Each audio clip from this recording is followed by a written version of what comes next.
கோவை மாவட்டம் பேரூர் வரலாற்று சிறப்புமிக்க அருள்மிகு ஸ்ரீ பச்சையம்மாள் பட்டீஸ்வரர் திருக்கோவிலின் தேர் திருவிழா நடைபெறுவதை முன்னிட்டு பாரதிய ஜனதா கட்சியின் சார்பில் தேர் திருவிழாவை காண வரும் பக்தர்கள் மற்றும் பொதுமக்களுக்கு அன்னதானம் மற்றும் நீர்மோர் ஐஸ்கிரீம் வழங்கும் நிகழ்ச்சி பாஜக கோவை தெற்கு மாவட்ட தலைவர் ஆர் சந்திரசேகர் தலைமையில் நடைபெற்றது.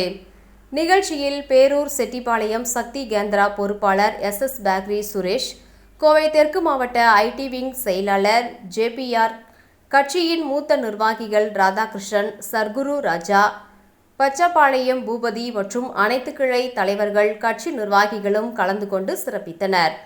போஸ்டல் காலனியை சேர்ந்த சுந்தர்ராமன் மேற்பார்வையாளராக சிறப்பாக பணியாற்றியதும் குறிப்பிடத்தக்கது.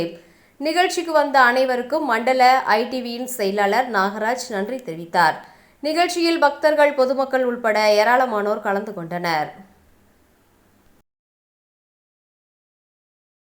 வணக்கம். நமது பேரூர் செட்டிப்பாளையம் மண்டல் சார்பாக பாரதிய ஜனதா கட்சியின் சார்பாக கடந்த 5 ஆண்டுகளாக பங்குனி உத்திர தேர் திருவிழாவினை முன்னிட்டு பொதுமக்களுக்கு நீர்மோர் பந்தலும் அன்னதானமும் வழங்கும் விழாவானது சிறப்பான முறையில் நடைபெற்றுக் கொண்டிருக்கின்றது.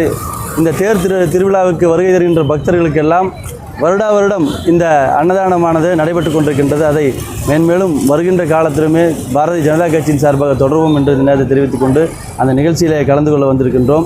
நிர்வாகிகளோடு அந்த நிகழ்ச்சியானது நடைபெற்றுக் கொண்டிருக்கின்றது என்பதை தெரிவித்துக் கொள்கின்றோம்.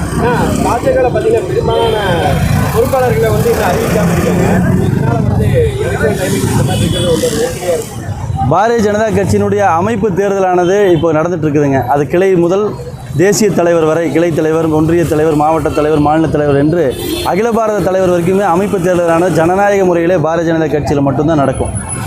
அந்த தேர்தலானது இப்போது எல்லா ஒன்றியங்களுமே நடந்து முடிந்து மாவட்ட தலைவர்கள் நியமித்திருக்கின்றார்கள். அடுத்தபடியாக மாநில தலைவர் தேர்தலானதும் வெகு விரைவில் அறிவிக்கப்படும் என்று தேசிய தலைமை மூலம் தெரிய வருகிறது. அண்ணாமலை அவர்கள் தமிழகத்திற்கு நிச்சயமாக தேவை என்பதை அகில பாரத தலைமை நிச்சயமாக வலியுறுத்துவாங்கன்னு நம்புகிறோம். அவருடைய வழிகாட்டுதல் நிச்சயமாக தமிழகத்துக்கு எல்லா வகையிலும் இருக்குன்ற நம்புகிறோம்.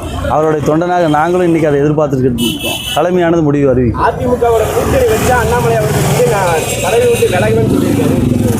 அந்த மாதிரி கருத்தை அவர் சொல்லலை. பதவி விட்டு விலகுன்றது முதல்ல சொன்ன கருத்தோடது ஒரு சில காலகட்டங்களில் ஒரு சில சூழ்நிலைகளில் பேசக்கூடியது அது அரசியலினுடைய பரப்புரையாகவே எடுத்துகிட்டு போகிறன்றதல்ல. அரசியலினுடைய சூழ்நிலை மாறும் பொழுது எல்லா கட்சியுமே அதனுடைய நிலைமையை அதனுடைய இதை நிச்சயமாக மாற்றக்கூடிய சூழ்நிலைகள் இருக்கும். வரக்கூடிய காலகட்டத்தில் தேசிய தலைமையானது மாநில தலைமை மூலமாக நல்ல ஒரு கூட்டணி அமையுன்றதை நம்புகிறோம்.